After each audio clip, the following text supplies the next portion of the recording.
terbesar dunia pers saat ini, khususnya pers online melalui jalur media sosial, ialah para buzzer yang minim tanggung jawab kebangsaan, etika, oversight, dan keadaban yang mulia. Saya khawatir karena pemerintahan Jokowi tidak memiliki legasi keberhasilan ekonomi, kemakmuran rakyat, bersih, anti KKN, dan pro demokrasi. Akhirnya hanya akan dikenang sebagai rezim buzzer. Di temuan tersebut ditemukan bahwa pemerintah Joko Widodo gelontorkan dana hampir 90,45 miliar hanya untuk influencer sejak 2014. Rezim simulakra itu adalah rezim yang tercipta ya dari realitas-realitas semu. Ya, rezim politik yang diproduksi oleh industri media komunikasi massa atau media sosial yang mengkapurkan fakta melalui konstruksi realitas semu. Dan rezim simulakra yang dimaksud itu adalah berakhir dengan cara-cara yang menyedihkan.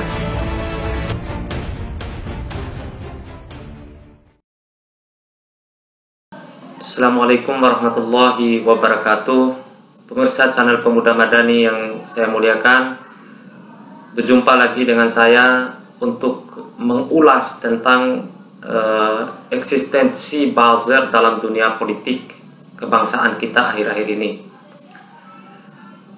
Yang seksi menurut saya adalah pernyataan atau tulisan singkat dari Ketua PP Muhammadiyah Bapak Profesor Dr. Kiai Haji Haidar Nasir ya, yang menyebutkan dalam tulisannya bahwa musuh terbesar pers saat ini adalah buzzer. Dalam tulisan itu Haidar mengatakan musuh terbesar dunia pers saat ini, khususnya pers online melalui jalur media sosial, ialah para buzzer yang minim tanggung jawab kebangsaan, etika, oversight, dan keadaban yang mulia. Artinya buzzer ini adalah orang-orang yang tidak bertanggung jawab ya, menciptakan opini-opini publik. Haidar Nasir juga mendorong agar pers itu berkeadaban dan menjadi corong bagi masyarakat untuk mencerdaskan informasi-informasi publik ya.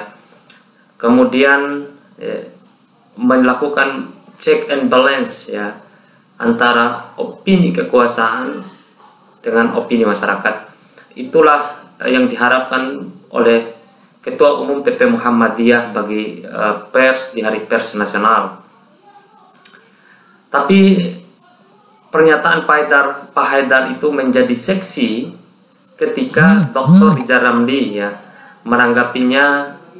Dalam cuitan itu Dr. Rizal Ramli menanggapi, pertama beliau mengatakan salah satu tujuan kemerdekaan kita adalah mencerdaskan kehidupan bangsa.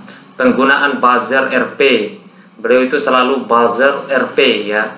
Buzzer RP itu identik dengan digaji dengan rupiah gitu, oleh pejabat secara masif menggunakan logika bodoh dan bahasa vulgar, adalah upaya pembodohan bangsa bertentangan dengan cita-cita kemerdekaan. Namun dalam tweet selanjutnya Pak Rizal Ramli mengatakan, saya khawatir karena pemerintahan Jokowi tidak memiliki legasi keberhasilan ekonomi, kemakmuran rakyat, bersih, anti KKN, dan pro demokrasi. Akhirnya hanya akan dikenang sebagai rezim buzzer ya. Tetap ada RP-nya itu yang kelola ekonomi secara ugal-ugalan dan menutupinya dengan sewa buzzer. What an irony, kata Dr. Rizal Ramli. Ini bagi saya adalah masalah yang serius ya, karena akhir-akhir ini memang keluhan-keluhan tokoh masyarakat terhadap buzzer itu sungguh luar biasa. Misalnya keluhan kemarin yang sempat saya ulas juga adalah keluhan mantan Menteri Ekonomi Kwi Kenggi ya, yang mengeluhkan tentang buzzer ini. Kemudian Menteri Kelautan habis mengajak warga Twitter untuk unfollow Abu Janda, kemudian dia berurusan dengan buzzer. Kemudian Ali Sawahid misalnya habis mengkritik Abu Janda kemudian digempur habis-habisan oleh buzzer, ya. Banyak orang ya yang mengeluhkan tentang buzzer ini. Namun ya mau apa lagi gitu, buzzer maha kuasa, ya. Ya, hukum tumpul ke mereka kan. Jadi kita hanya bisa mengeluh saja, ya, tidak bisa menjerat para buzzer-buzzer ini. Nah, pertanyaannya sekarang adalah kapan buzzer ini muncul di dalam hiruk-pikuk perpolitikan bangsa ini? Saya mencoba mengurai dari penelitian CIPG, ya. Buzzer mulai lahir bersamaan dengan kelahiran Twitter pada tahun 2009. Awal mula buzzer itu berkembang menjadi sebuah strategi pemasaran untuk mempromosikan guna mendongkrak penjualan. Fungsi buzzer kemudian berubah. Kapan itu berubahnya? Ketika tahun 2012, ya, ketika pasangan Jokowi Ahok, ya, menggunakan pasukan media sosial, ya, atau buzzer untuk mendorong segala wacana atau isu politik. Mungkin wacana masuk gorong-gorong, kemudian sidak dan lain sebagainya, mobil SMK dan lain sebagainya, itu adalah salah satu peran buzzer yang lebih dominan untuk mendongkrak isu itu. Lalu pertanyaannya sekarang, siapa yang membiayai mereka? Saya tetap mengacu pada mengutip Abu Janda, ya. Kemarin dia mengatakan Permati Arya itu mulai giat di medsos itu sejak tahun 2015, ya. Dia menjadi influencer atau orang yang kerap menyamakan dengan buzzer selama kampanye 2019. Permati Arya ada Abu Janda ini, ya, mengaku dibayar bulanan, ya, dengan nominal yang besar, ya. Tapi dia tak menyebutkan berapa besaran rupiah yang diterimanya. Pokoknya Abu Janda mengatakan jackpot lah istilahnya, katanya. Ya, sebelumnya ya bisa makan syukur, asal bisa makan syukur. Tapi ketika jadi buzzer, ya, dia mendapatkan honor bulanan. Itu pengakuan Abu Janda sendiri, ya, bukan karang-karangan saya. Selama kampanye dia ikut keliling di berbagai kota di tanah air, bahkan hingga ke luar negeri. Ya, kata Abu Janda, saya pernah diminta jadi pembicara dalam kampanye di Hong Kong dan Jepang, kata Abu Janda ini. Nah, kita dapat melihat, ya, apa yang diakukan oleh Abu Janda itu begitu sangat mencengangkan sebenarnya. Tetapi kita sudah tahu lebih dulu lah. Saya yakin para pemirsa tidak akan tercengang dengan itu, karena aktivitas buzzer ini luar biasa masif dan kentara sekali dalam opini-opini publik yang beredar di media massa, di media sosial dan media online. Karena itu, ya, kita dapat mengatakan bahwa buzzer ini dibiayai dengan biaya yang besar. Hal itu terungkap dari data ICW misalnya. ICW buka-bukaan mengenai negara menggunakan jasa influencer atau pemerintah menggunakan jasa influencer, ya.